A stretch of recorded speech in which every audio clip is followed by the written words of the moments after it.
J'ai dû faire mes premiers sites quand je devais être en 4e et ça m'a pas lâché. Donc je pense que ça se fait naturellement, en fait, le fait qu'on se rend compte que la personne s'intégrera correctement et bien et s'épanouira aussi dans l'entreprise. On peut changer la proportion parce qu'il n'y a aucune raison qu'il y ait plus d'hommes que de femmes. Et en fait, la veille fait partie de notre travail aussi au quotidien. Alors je vous ai pas dit, mais à la fin on fait une recette du bonheur ensemble.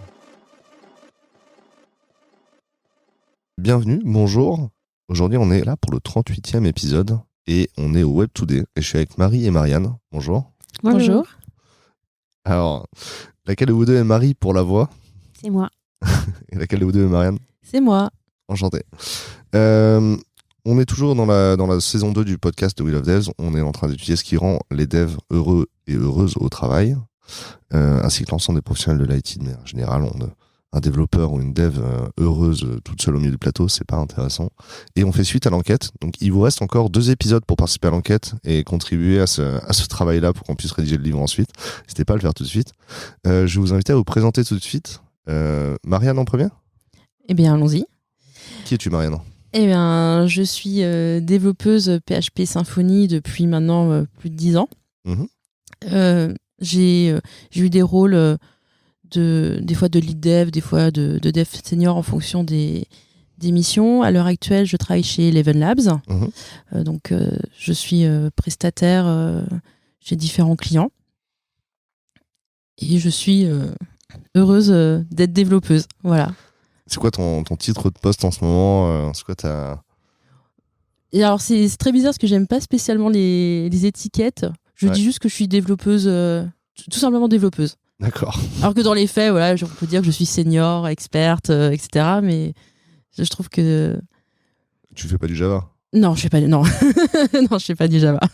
Voilà, ça définit quand même un peu ton profil. Oui, non, voilà, c'est vrai, non. Je dis voilà, développeuse PHP Symfony. C'est cool.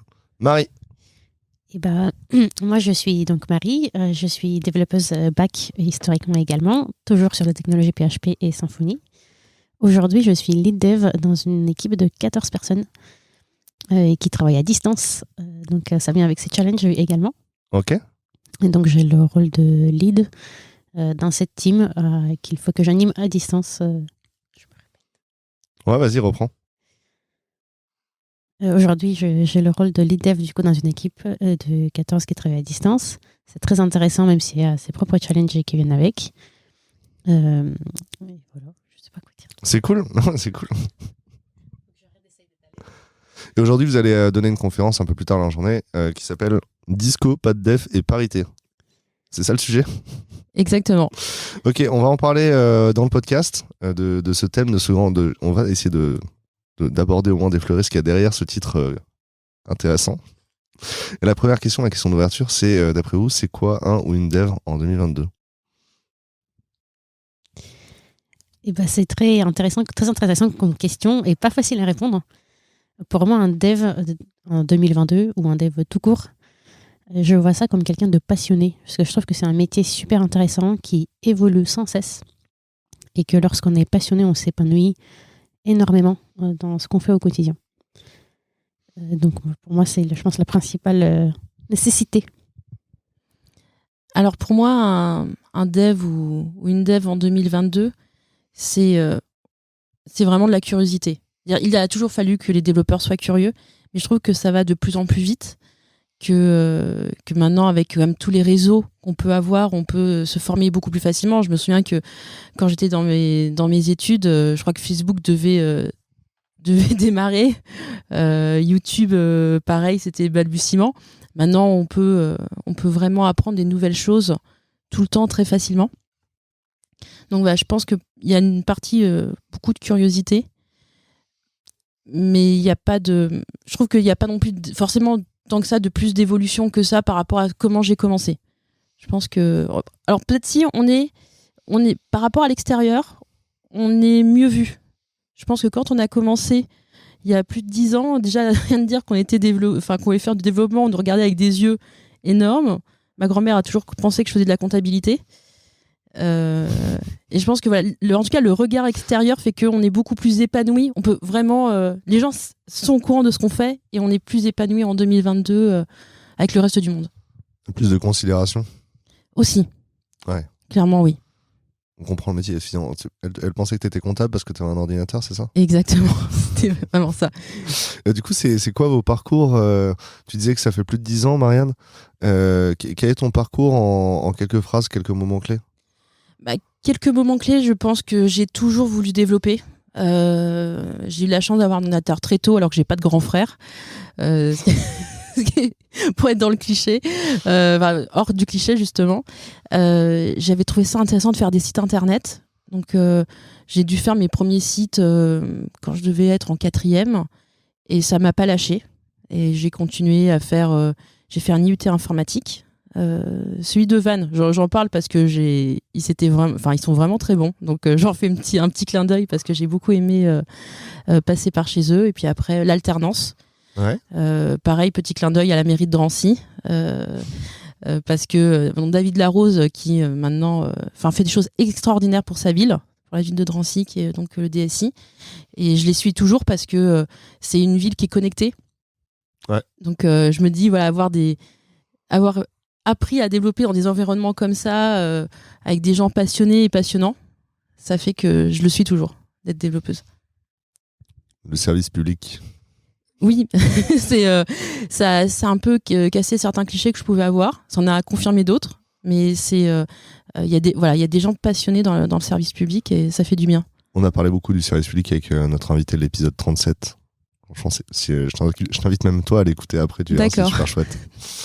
Et Marie, quel est ton parcours? Alors moi, c'est un peu tout l'inverse de Marianne. Moi, j'ai fait un bac L. Suite à quoi je me suis dit bon, je vais m'arrêter là parce que l'histoire et la littérature c'est marrant 2 minutes, c'était pas trop ce qui me passionnait et j'adorais tout ce qui était sciences informatiques, mathématiques, etc. Et du coup je me suis inscrite à une fac de maths info où c'était la joie, vraiment la passion. Je me suis épanouie et j'ai décidé de m'orienter du coup vers l'informatique parce que je trouvais que c'était un monde très varié et où il y avait tellement de choses à découvrir. Donc j'ai fait mon master à Paris, à l'université Descartes, en alternance. Donc j'ai commencé à travailler dans une société qui faisait du PHP et du web. Et je me suis dit, ok, c'est là-dedans qu'il faut que je continue, c'est là que je m'épanouis le plus. Ok. Est-ce que, parce que du coup, vous n'avez pas du tout... C'est intéressant parce que Marianne, elle a un profil du coup qui a commencé à coder hyper tôt, etc. Ça correspond à ce que tu décrivais en prépa de très passionné. Est-ce que tu te considères aussi comme quelqu'un de passionné par l'informatique? Ouais. Je pense que, moi, je l'ai découvert du coup plutôt dans l'adolescence, vers mes 16 ans.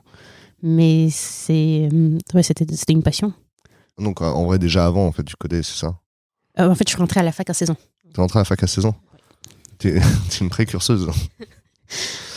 Ok, cool. À quoi ça correspond vos métiers aujourd'hui? À quoi ça ressemble vos quotidiens?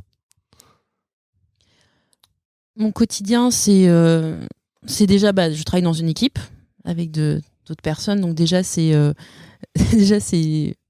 a une bonne partie quand même de cohésion entre mes collègues pour travailler tous ensemble, parce que développeur, c'est pas un métier solitaire, loin de là.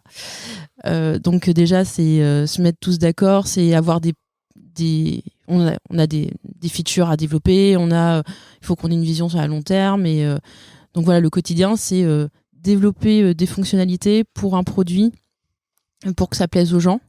Plus le produit est intéressant, plus je trouve ça motivant aussi, parce que pour avoir déjà travaillé sur des projets où j'avais l'impression de ne pas apporter grand chose au monde, c'est un peu plus frustrant, je trouve. Donc, et là, en ce moment, je suis chez un client où le produit peut aider au quotidien d'autres personnes. Et ça c'est vraiment... voilà, ça, c'est mon quotidien. C'est travailler pour le bien-être de d'autres personnes. Tu travailles dans la santé? Alors, pour le coup, non, pas cette fois-ci. Alors, ça peut servir pour la santé. Est-ce qu'on peut au moins mentionner l'industrie si on ne mentionne pas le client? Je sais pas si on peut mentionner le client. Je pense pas que ça leur poserait problème, parce que c'est Klaxoon, qui se trouve à Rennes. Ouais. Voilà, ils font un produit pour faire des workshops à plusieurs, et je trouve que là où c'est plutôt intéressant par rapport à d'autres, effectivement la santé, c'est ce qu'il y a de plus intéressant pour avoir déjà travaillé dans la santé, on est d'accord. c'est que ça permet, mine de rien, pour des gens qui sont en télétravail, qui ont des fois peut-être aussi du mal à s'exprimer, je trouve que c'est des outils qui sont quand même bien pratiques pour faire la cohésion d'équipe, pour que les gens se retrouvent alors qu'ils sont pas à côté, et faire émerger des idées. Ouais. Donc ça peut servir pour tout domaine. Donc je me dis, ça peut être pour la santé, pour l'écologie, pour je sais pas, pour des gens qui cherchent des emplois, enfin quelque chose d'utile en tout cas. C'est un outil qui peut être utile pour des entreprises qui, elles, voilà, un peu par intermédiaire, qui peuvent aider d'autres personnes. Ouais. En tout cas, au moins tu contribues au bonheur des gens dans les entreprises. Exactement. Parce que c'est un outil très joyeux, rose, etc. C'est ça, exactement, c'est exactement ça. Klaxoon, comme Eleven Labs, recrute sur We Love Devs. Vous pouvez trouver les annonces. je suis complètement OK. Et le recruteur de Klaxoon, en plus, c'est vraiment hyper empathique, hyper humain, adorable et très pro aussi. Hein, vraiment. En fait, c'est chouette quand on a des recruteurs qui donnent de la considération aux candidats vraiment de manière spontanée, tu vois. Ah oui, non, c'est... Là, c'est pour Klaxoon, mais je... Chez Eleven Labs aussi, hein, Chez Eleven Labs c'est aussi. incroyable. Ah, aussi, Eleven Labs, c'est...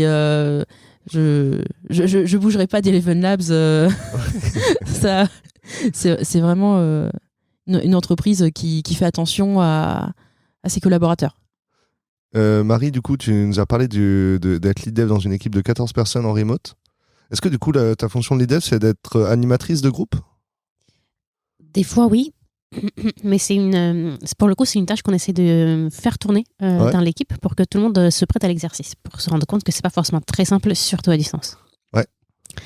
Dans mon quotidien, je fais plutôt plus ou moins du développement en fonction des sprints parce qu'on travaille en agile. Ok. Et je fais beaucoup d'accompagnement en fait de ma team pour leur faire découvrir la plateforme pour ceux qui sont arrivés depuis pas très longtemps. Ouais. Je fais beaucoup d'accompagnement aussi d'un point de vue technique pour la montée en compétences. Et en fait, je pense que c'est la partie qui pour le coup, moi, me rend heureuse le plus aujourd'hui. Ouais. C'est vraiment accompagner mon équipe et la voir grandir, voir les gens devenir de plus en plus autonomes, de plus en plus experts. Est-ce que quand tu dis voir l'équipe grandir, c'est genre au sens collectif, c'est-à-dire qu'ils accomplissent plus de choses ensemble, ils communiquent mieux, mais est-ce que c'est aussi au sens individuel, donc de coacher chacun des individus dans le groupe ? Et c'est les deux. C'est les deux, c'est un ensemble ? Oui, aujourd'hui, par exemple, je vois une des personnes qui est arrivée il y a à peu près 2 ans. Ouais. Aujourd'hui, ce mec-là, il arrive, lui, à accompagner les plus juniors qui arrivent dans la team. Ouais. Donc, c'est vraiment un plaisir de voir la progression, la prise en confiance des gens, la progression, que ce soit humaine, aussi bien que technique. Et il faut qu'on dise un mot sur la vie d'agence chez Eleven Labs. Est-ce que vous êtes dans la même planète, du coup ? Oui. Oui, en plus. Vous avez, du coup, est-ce que tu peux décrire, Marie, comment ça fonctionne les planètes ? Alors du coup, oui, c'est un peu comme les maisons dans Harry Potter. Ouais. Donc quand on arrive chez Eleven Labs, on tourne une roue et on tombe dans une planète. Et quand on rejoint une planète, c'est un peu votre équipe en fait. Et tous les ans, donc il y a une saison galactique, saison planétaire, on gagne des points. En faisant des contributions, des articles de blog, des présentations, des podcasts, voilà, etc. Et à la fin, la planète qui a remporté le plus de points va gagner la saison galactique. On a donc un trophée. Un trophée ? Qui est un astronaute imprimé en 3D. D'accord. Et il a taille, il a grande taille ? Il en a fait 30 cm à peu près. 30 cm ? D'accord. Ok. Et il y a des moments collectifs qui sont associés aux planètes aussi ? Tout à fait. Donc, on a plein de moments collectifs. Par exemple, quand il y a quelqu'un qui rejoint la même planète, on organise systématiquement un petit pot pour accueillir les personnes. Après, on a plein de petits challenges aussi qui sont animés par la société, en fait. Donc, des challenges interplanétaires, des challenges... interplanétaires. Voilà. Et aussi... Mais oui. Est-ce que du coup, si vous faites un futsal, vous avez appelé ça un foot intergalactique ? On peut. Il y a clairement moyen qu'ils arrivent à trouver un jeu de mots. Oui. Ah, c'était un dessin animé, je crois. C'est un dessin animé. Oui, je pensais j'ai des vagues souvenirs d'un dessin animé où ils jouaient au foot intergalactique. C'est hors sujet. Ok. En vrai, vous au quotidien, du coup, ça vous renforce le sentiment d'appartenance. Déjà, là, franchement, les gens le voient pas forcément, mais il y a une notion d'amusement qui est venue spontanément sur vos visages. Mais ça renforce le sentiment d'appartenance, c'est ça ? Ça vous encourage à donner de l'entraide, à aider les gens de la même planète que vous et les autres planètes aussi, quoi ? Oui, alors déjà, ça permet qu'on arrive de ne pas se sentir un peu tout seul dans cette entreprise, parce que comme on est des prestataires, on est souvent chez clients. Maintenant, avec le télétravail, les coworking, on arrive plus facilement à se voir. Mais avant, c'était, on passait notre semaine chez le client. Donc, si on veut créer une cohésion d'équipe chez Eleven Labs, il fallait ce genre de système pour qu'on puisse, que les nouveaux arrivants se sentent tout de suite intégrés, qu'ils connaissent des gens, parce que quand on arrive en séminaire, en soirée, et qu'on arrive et qu'on connaît personne, c'est très dur. Donc ça permet de faire un petit pot, un petit comité pour pouvoir connaître quelques personnes pour les soirées d'après. Donc ça, c'est pour la partie vraiment sociale, fun. Et ensuite, on a un Slack comme beaucoup d'entreprises, une messagerie en ligne. Et là, on a des channels de partage, de questions. Donc même si on travaille chez un client, s'il y a des questions vraiment techniques ou on n'a pas trouvé la réponse, il y a toujours cette entraide entre nous pour pouvoir avancer, avec aussi des channels on partage des photos de chats ou de nos chats, lapins, chiens, des gens qui font de l'art. Il y a des petites communautés en plus qui se créent. Il y a un groupe de musique aussi, j'en fais partie. Ouais. Donc voilà, il y a plein d'activités et en plus les gens continuent à proposer parce qu'on aime se voir. Ouais, c'est ça. Alors je vous ai pas dit, mais à la fin on fait une recette du bonheur ensemble. D'accord, c'est vous qui la faites, c'est votre recette. Vous faudrait choisir, quel type de recette. Ça peut être un gâteau, une soupe, un cocktail, ce que vous voulez. Est-ce que du coup, le partage, c'est une valeur, c'est un ingrédient que vous mettriez dans cette recette ou c'est une valeur d'Eleven Lab ? Oui, sans aucun doute. Exactement. En fait, tout a toujours tourné autour de ça. Moi, pour une fois, j'ai rejoint Eleven Labs en 2012, initialement. Après, je suis partie en 2015 parce que j'ai déménagé vivre à Nantes. Et je suis revenue en 2018 et dès que Eleven Labs s'est installé à Nantes. D'accord. Donc, comme disait Marianne, on n'est pas prêt à quitter cette entreprise une fois qu'on y est. Et donc, je la vois grandir depuis maintenant 10 ans, cette entreprise. Et vraiment, le partage et la vie en communauté et l'épanouissement des employés a toujours été au cœur de l'entreprise. Je trouve ça intéressant aussi parce que les gens qui ont envie de partager des moments, en fait, le fait de passer du temps ensemble et de faire quelque chose ensemble, c'est un moment à proprement parler. On n'a pas tous cette sensibilité-là, c'est pas forcément quelque chose, il y a des gens qui trouvent pas forcément, qui n'en ont pas forcément besoin pour être heureux. Est-ce que les gens chez Eleven Labs, c'est des gens qui ont envie de partager des moments ou qui trouvent leur épanouissement dans le fait d'être avec les autres personnes du groupe, quoi ? Je pense que oui, personnellement. Parce que, en fait, je pense que maintenant, ça fait partie intégrante du processus de recrutement, limite, j'ai l'impression. Ouais, vous avez un moment de socialisation qui fait partie du recrutement ? Alors, pas forcément rencontrer les gens. En fait, systématiquement, ils rencontrent forcément l'équipe de recrutement, etc. Oui. Mais aussi des devs qui leur font passer des entretiens techniques. Ouais. Et pendant l'entretien, moi, j'en fais pas mal. Et pendant l'entretien technique, j'aime bien échanger avec la personne pour voir sa personnalité. Je ne suis pas là juste pour évaluer son niveau technique. On évalue un petit peu son fit avec l'entreprise, en fait. Donc, je pense que ça se fait naturellement, en fait, le fait qu'on se rend compte que la personne s'intégrera correctement et bien et s'épanouira aussi dans l'entreprise. Et il y a différents types de profils. Je trouve qu'en soirée, ça se voit vraiment. Il y a ceux qui vont vouloir rester jusqu'à 2h du matin, faire encore un after derrière. Et les personnes qui sont juste là pour passer quelques heures parce que ils doivent rentrer, ils habitent loin, ils sont tout aussi intégrés. Et je trouve qu'il y a aussi ce côté où on respecte chacun pour ce qu'il est et en fonction de son besoin. Si tu peux pas rester longtemps, on va pas te faire on va faire des remarques drôles à certains parce que les habituels qui restent pas longtemps, ça nous fait bizarre. Mais voilà, il y a toujours le respect de la disponibilité des gens. Tout le monde n'est pas disponible de la même façon et tout le monde je pense que tout le monde est au courant que ils viennent comme ils sont, pour reprendre un slogan mais un peu connu. Et ça aussi, ça aide à se sentir bien. Et c'est un peu pareil aussi au niveau des contributions dans les planètes, en fait. Chacun, comme je disais, avec les contributions, on a un rapport des points. Mais du coup, des gens sont plus ou moins doués à écrire des articles de blog que d'autres faire des présentations, se sentent plus à l'aise avec la parole en public. Et donc, on respecte vraiment chacun, déjà l'investissement des autres et aussi leurs points forts. Il n'y a vraiment pas de pression pour contribuer, c'est très collectif, c'est très bon enfant en fait. Et ça, je pense, qui fait que ça rajoute une joie en fait dans la vie de l'entreprise. Oui, parce qu'on a aussi dans les contributions qu'on peut faire, c'est des workshops pour que des gens en interne puissent monter en compétence sur certaines parties techniques qu'ils connaissent ou connaissent pas. Moi, j'ai déjà fait des workshops pour des PO par exemple. Et c'est ouvert à tout le monde, on peut poser des questions. Il y a aussi le mentorat en interne, si quelqu'un veut changer de métier, passer de dev à PO ou de dev à DevOps, il peut se faire accompagner par quelqu'un de l'entreprise pour des trucs astuces. Voilà. Il y a un accompagnement entre astronautes qui est organisé par l'entreprise. Et du coup, justement, effectivement, par exemple, vous faites toutes les deux du PHP, j'ai un doute. Si demain, par exemple, vous voulez changer de métier et aller, par exemple, sur le DevOps, il y a un process pour ça? Est-ce que ça se travaille avec les RH? Comment ça fonctionne? En fait, il suffit d'en parler à la RH, ton responsable commercial qui suit ta mission, ton lead responsable de toi dans la team, dans ton projet. Et je pense que je ne connais aucun cas aujourd'hui où on aurait dit non à quelqu'un. Ah oui, c'est... Ouais, et l'idée, c'est l'idée de l'entreprise, c'est d'accompagner la personne à monter en compétences, faire justement de nouveaux métiers. Et c'est comme ça d'ailleurs qu'on a varié l'activité de la boîte finalement petit à petit, c'est avec les souhaits des gens. Ouais.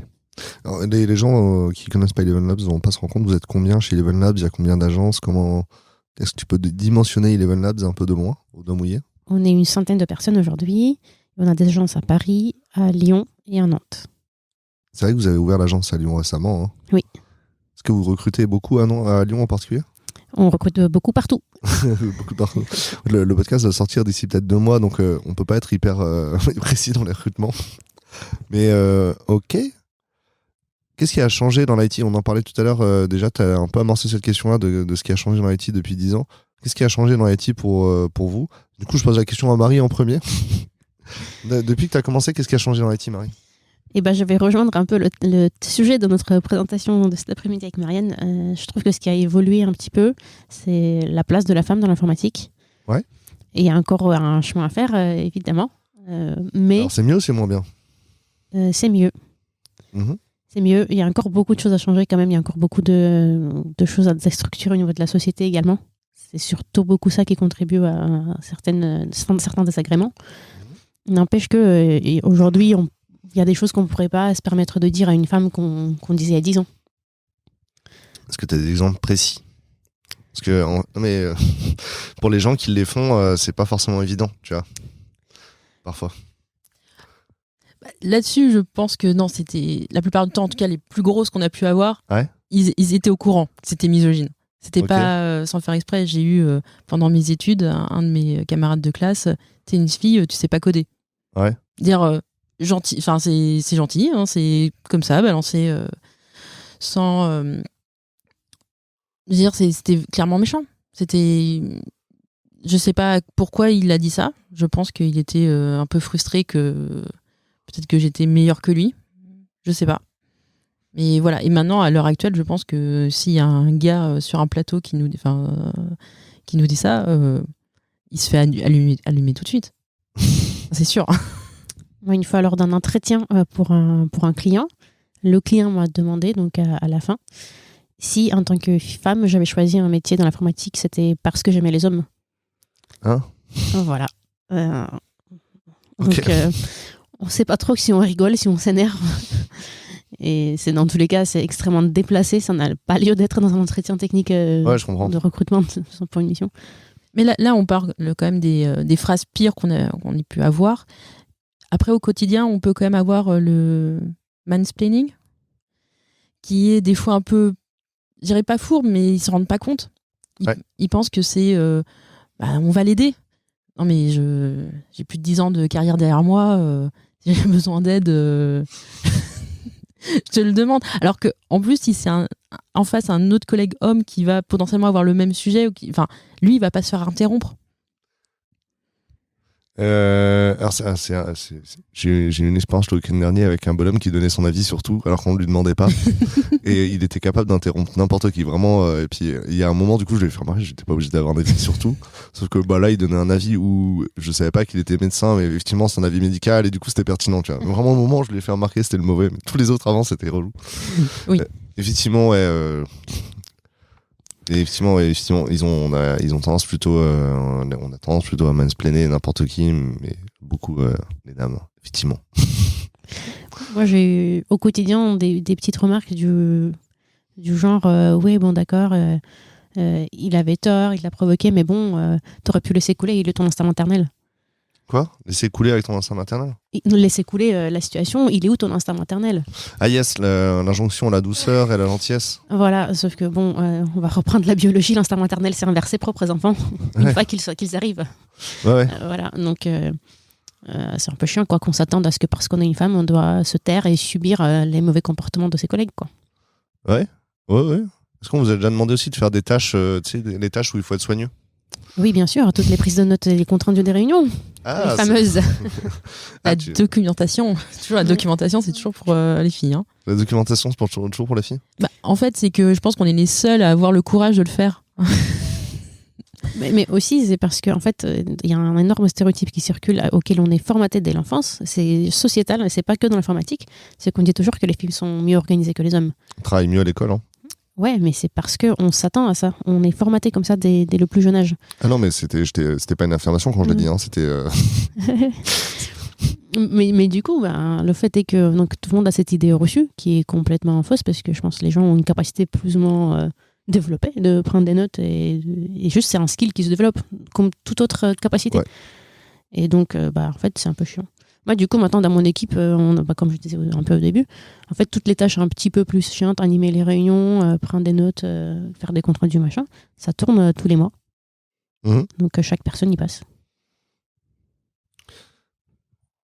Et est-ce qu'il y a des comportements où genre un homme l'a fait dans la semaine et vous le faites après et ça se passe pas de la même façon, par exemple? Je pense que oui. J'ai pas d'exemple forcément en tête, mais sûr. Marie, elle rigole. Oui, parce que s'il y a une situation, un petit conflit, un truc qui va pas, si t'as deux hommes qui se parlent et il y en a un qui dit gentiment à l'autre, écoute, j'aime pas trop, est-ce que tu pourrais faire attention? Ça va très bien se passer. Moi, ça m'est arrivé que quand la même situation se présente, on dise qu'est-ce qu'il y a, Marie, tu as tes règles? Donc oui, ça se passe pas forcément pareil. Je rigole parce que c'est complètement absurde comme réaction. Mais du coup, on n'est pas forcément pris au sérieux ou considéré, quoi. Ouais. Ok.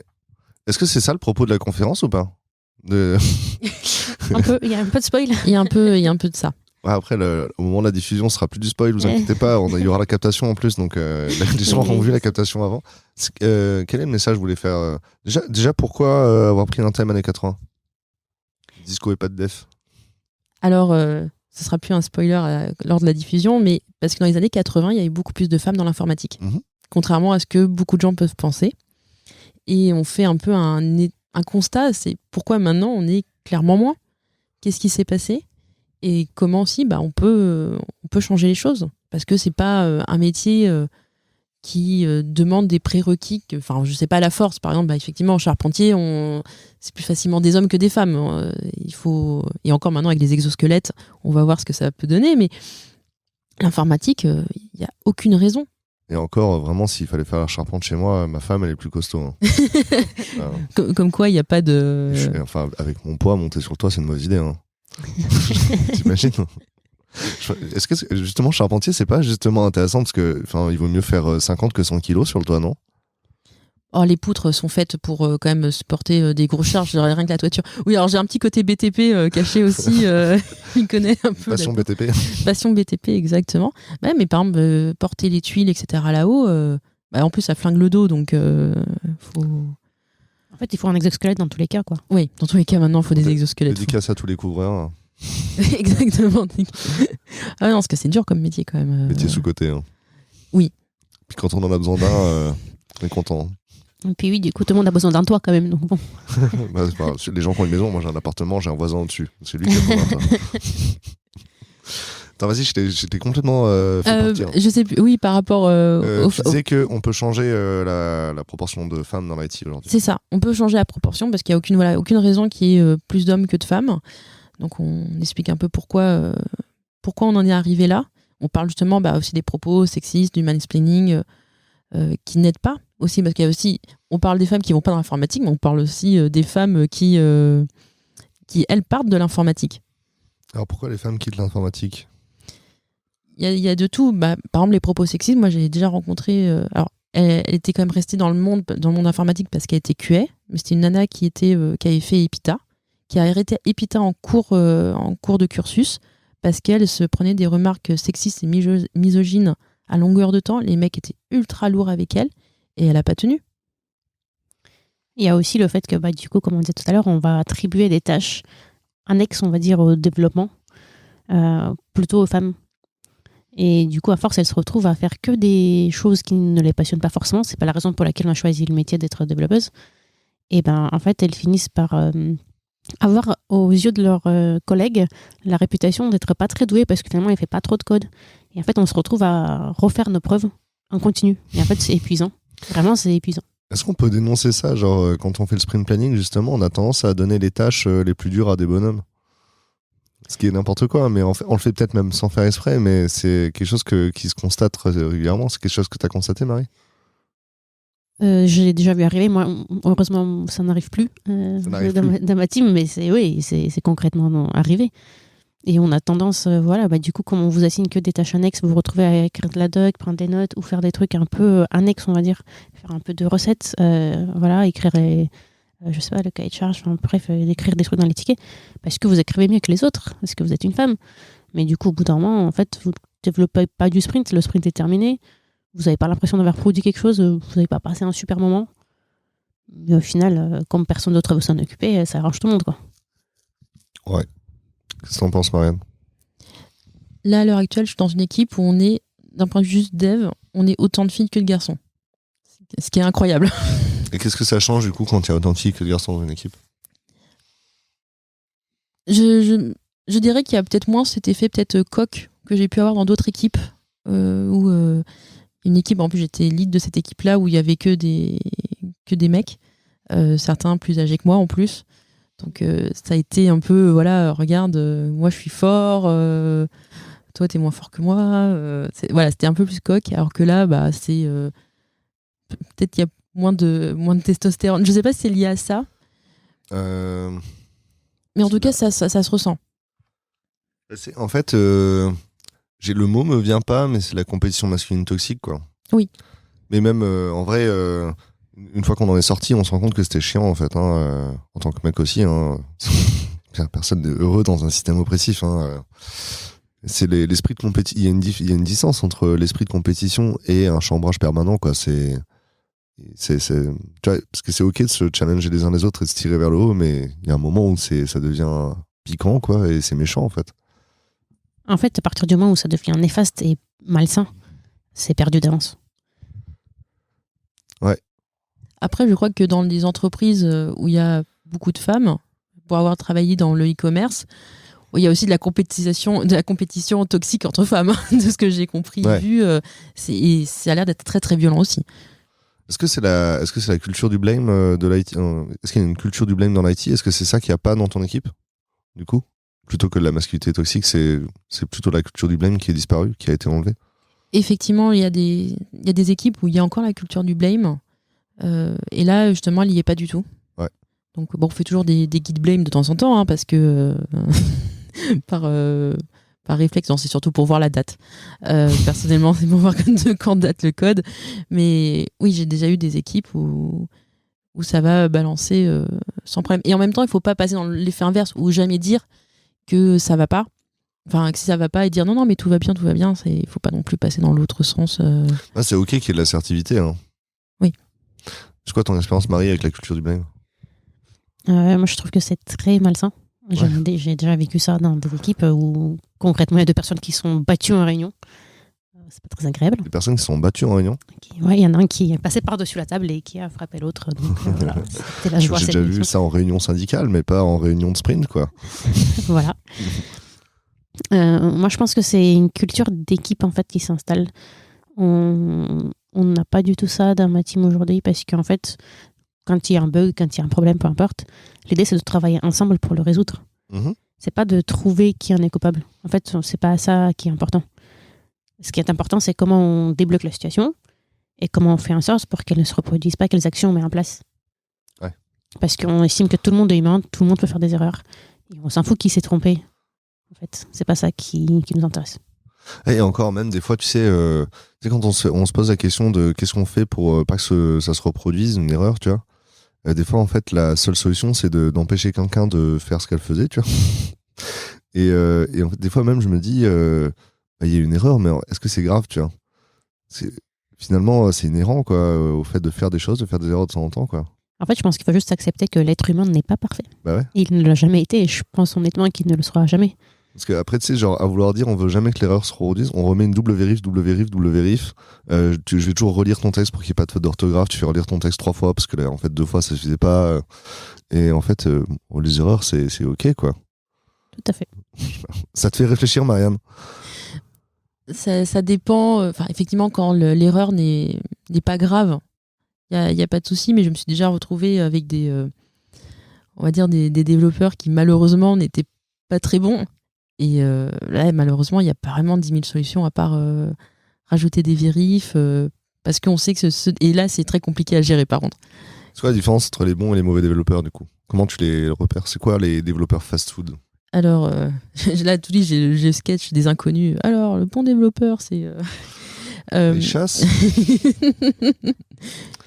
Donc, on va dire, voilà, je reparlais de curiosité. Je pense qu'il y a ça qui joue déjà énormément. Il y a le développeur fast-food, c'est manque de curiosité. Il y en a certains aussi qui ne veulent pas comprendre le métier. Enfin, le client pour qui on fait ça. Coder, c'est bien, mais coder sans savoir quelle est la fonctionnalité derrière, ça fait que, mine de rien, on peut, nous, en tant que développeurs, déjà voir potentiellement des problèmes. Et, mais on n'a pas pensé à ce cas-là, si le client fait ça, il fait ça, il clique là, qu'est-ce que ça peut donner? Parce qu'on pense à l'utilisation. Et le développeur qui ne pense pas à l'utilisation, souvent, c'est pas bon. Donc déjà, il y a un côté fonctionnel qui peut ne pas être bon, et ensuite, il y en a qui savent pas trop non plus faire de l'algorithme. Et ça, c'est peut-être un problème de formation. Est-ce que maintenant, il y a des gens qui sont très bons, qui sortent de formation de 3 mois. Et heureusement. Mais il y en a aussi plein qui sortent de ces formations-là qui ne savent pas faire un algorithme tout basique. Vas-y, Marie, tu voulais réagir? Ouais, je voulais juste ajouter que pour moi, un bon développeur, c'est aussi quelqu'un qui apprend de ses erreurs, justement. C'est comme on disait, tout le monde fait des erreurs et ce n'est absolument pas grave d'en faire, au contraire. Mais il faut juste garder en tête que c'est une occasion d'apprendre et de progresser.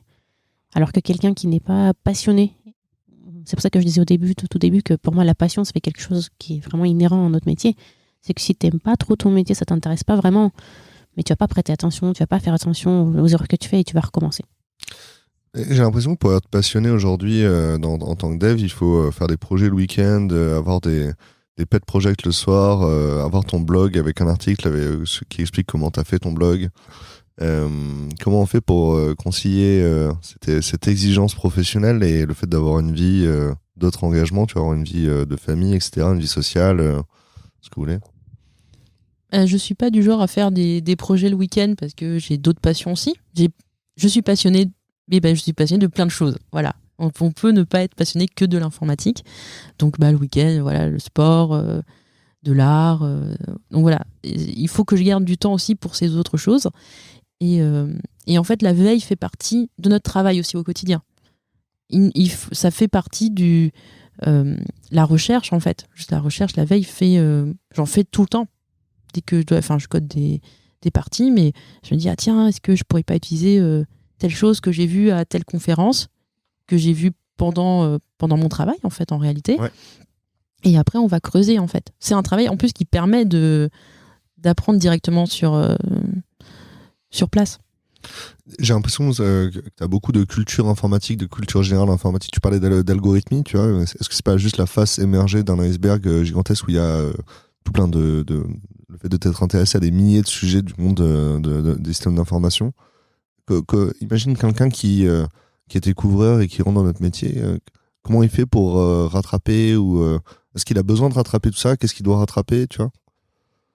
Justement, comme il vient de commencer, je trouve que on est quand même bienveillant. En tout cas, moi, les gens avec qui je travaille et qui je m'entends bien dans le monde de l'informatique, on est bienveillant. Tu viens de commencer, c'est normal, tu connais pas tout. Et on est en plus là pour t'aider. On est là, tu as des questions, on t'explique pourquoi maintenant on fait comme ça, mais avant on faisait autrement. Il n'y a pas de... y a pas de pression à se mettre, en tout cas. Pour quelqu'un qui veut changer, il n'y a pas de pression à se mettre parce qu'on sait justement qu'il y a tellement à apprendre que qu'il faut y aller tranquille. Après, il faut, Internet regorge quand même d'informations, des vidéos YouTube. Maintenant, il y a aussi sur Twitch, il y a des gens qui font qui codent sur Twitch. Donc, si c'est quelque chose qui peut intéresser une personne, ça peut être divertissant. Voilà, maintenant, il y a des vidéos sur l'informatique, sur la culture informatique qui sont divertissantes. Mmh. Donc, je fais des vidéos drôles. C'est vrai. Vous irez voir, je pense au moment de la publication, Margaret Hamilton aura été publiée. Je l'ai enregistré récemment. On a fait Alan Turing, on a fait Ada Lovelace. La création d'Unix, je suis impatient qu'on l'enregistre. On a fait l'origine du mot spam aussi, qui est un lien avec les Monty Python. C'est Monty Python? Ah yes, c'est un sketch des Monty Python qui a inspiré le mot spam. Ah, je savais pas ça. Ah, vous irez voir, c'est rigolo et c'est divertissant et je fais des blagues. Attends, où est-ce qu'on en était Ok, Panthéon, pas de def. On change la parité. Alors, on a parlé beaucoup de la parité, mais finalement, genre, aujourd'hui, c'est quoi les actionnables pour changer la représentation des femmes, enfin avoir plus de femmes dans l'IT du coup? Est-ce que vous avez une secret sauce, quoi? Alors en fait, ce qu'on constate avec des chiffres, c'est que finalement, ça commence à partir du lycée, en fait, plutôt. Avant ça, il y a à peu près un nombre, en tout cas un taux de réussite égal entre les jeunes filles et les jeunes garçons dans leurs études, dans les sciences et dans les langues, on va dire. Ouais. Et à partir du lycée, en fait, les filles sont presque 75% à partir dans les langues. Ouais. Et du coup, il y a une espèce de stigmatisme social qui fait ça. Donc, il y a plein de choses. Ça passe par l'image du geek, ça passe par le fait qu'on dit souvent que les garçons sont plus forts en maths et en sciences, ce qui n'est absolument pas vrai d'ailleurs. Il n'y a aucune étude qui l'a jamais prouvé. On a fait des recherches avec Marianne pour le coup. On n'a pas Quand tu faisais la remarque sur t'es une femme, t'es dev, je me rappelle que mon pro de maths en prépa avait fait la même vanne sur une femme qui était passée au tableau. Genre, les maths, c'est trop dur pour le cerveau d'une femme. C'était affreux. Hein. Moi, je trouvais ça drôle quand j'étais gamin. C'était affreux maintenant avec le recul, tu vois. Oui, c'est des choses dont on se rend pas compte parce qu'on évolue dans ce milieu-là et que à l'époque, c'était comme ça, on va dire. Ouais. Donc, heureusement, je pense que ce qu'on disait, ça fait partie des choses qui ont évolué, qui peut-être aujourd'hui passeraient moins bien dans une classe. Il y a plein de choses que faisait ce prof-là qui passent moins bien. C'est d'ailleurs pour ça qu'il a pris sa retraite. Hein. Il était vieux. Hein. Oui, c'est sûr que maintenant, il y a des choses qu'on peut plus dire. Donc ça permet déjà de pas casser les envies des jeunes filles. Il y a aussi maintenant, mine de rien, il y a aussi un peu la famille. Moi, je me souviens que quand j'ai dit que je voulais faire de l'informatique, faire un IUT informatique, on m'a regardé, on m'a fait t'es sûr, c'est un milieu d'hommes, ça va être dur et tout. Tu veux pas regarder d'autres métiers? Je pourrais faire de la bio, par exemple. Alors, il y avait autre chose qui me plaisait, c'était justement de la bio, mais on m'a dit regarde quand même les écoles. J'ai fait mais c'est pas ce que je veux faire. Donc ouais, même les familles, mais je sais que ma mère, quand elle m'a dit ça, c'était pas pour me décourager, c'est que elle avait peur pour moi. Elle avait peur de la broculture qui aurait si t'allais à l'EPITA, par exemple. Par exemple. Ouais. L'EPITA prend tarif dans ce podcast, mais ça va peut-être changer, quoi. C'est possible, puis ils sont pas les seuls, hein. Ouais, il y a pire. Voilà, donc les pauvres, mais donc non, voilà par rapport et comment on peut évoluer ça aussi. Donc voilà, bon, expliquer déjà aux familles que c'est très bien de faire de l'informatique maintenant. On n'a plus cette image de geek que. Et puis ça peut être limitant pour ces enfants en fait de. Ok, il y a peut-être de la broculture dans les écoles d'informatique, mais si ta fille veut faire de l'informatique, faut la soutenir et pas essayer de la limiter, quoi.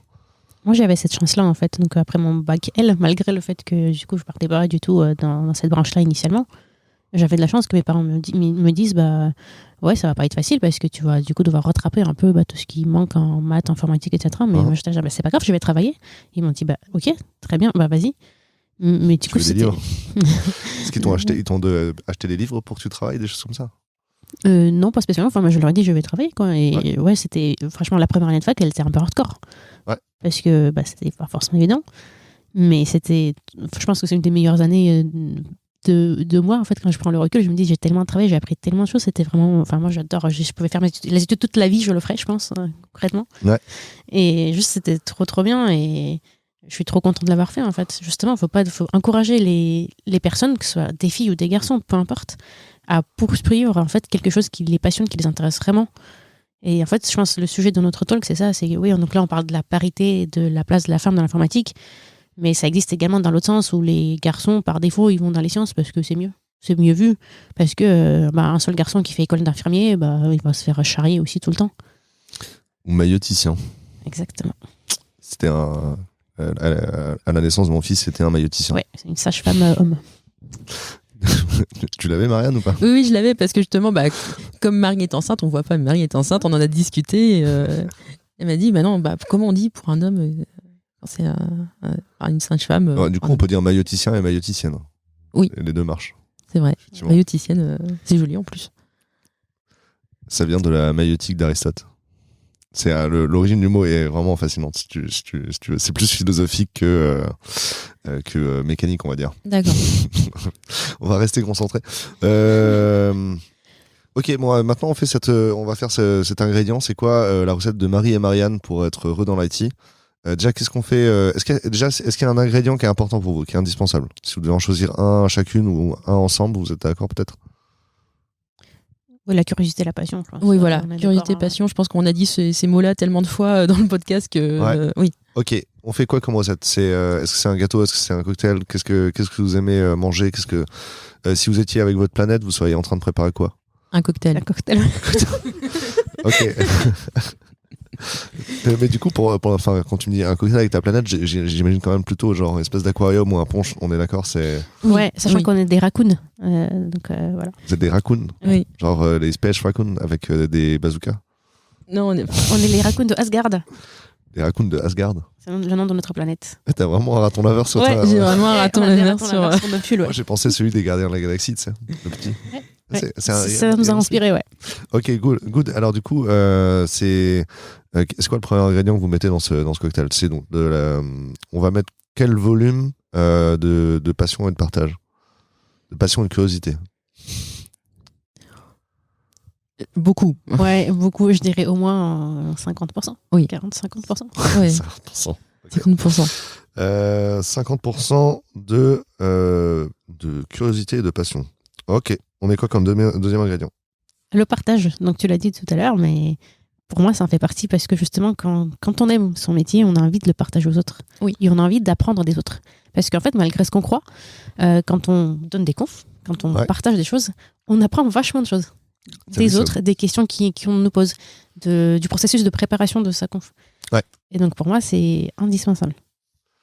Oui, je suis tout à fait d'accord là-dessus, sur le partage. Et c'est vrai que là, chez Eleven Labs, ils nous motivent à partager, à sortir un peu aussi de notre zone de confort, parce que c'est quand même un développeur, on est derrière notre ordinateur comme ça, et parler devant des gens, c'est pas un exercice qui est facile.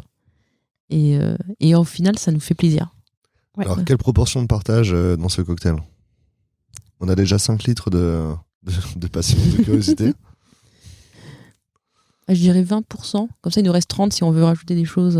Allez, Très bien. sur 2 litres de plus, 20%. Qu'est-ce qu'on rajoute ensuite?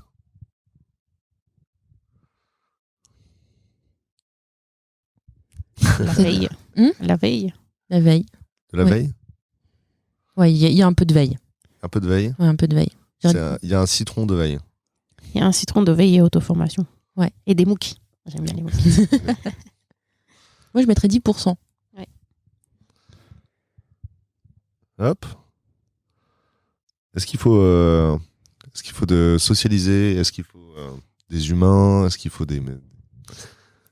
Là, pour notre recette, je pense que oui, effectivement, le social est quand même assez important, mais c'est notre recette. Voilà, c'est pas la recette de tout le monde. Ouais. Ah, mais c'est votre recette, hein. Ouais. On est en train de faire le C'est cocktail que de nous, on Marie Marianne, hein. est toutes les deux un peu sociales plutôt. Oui.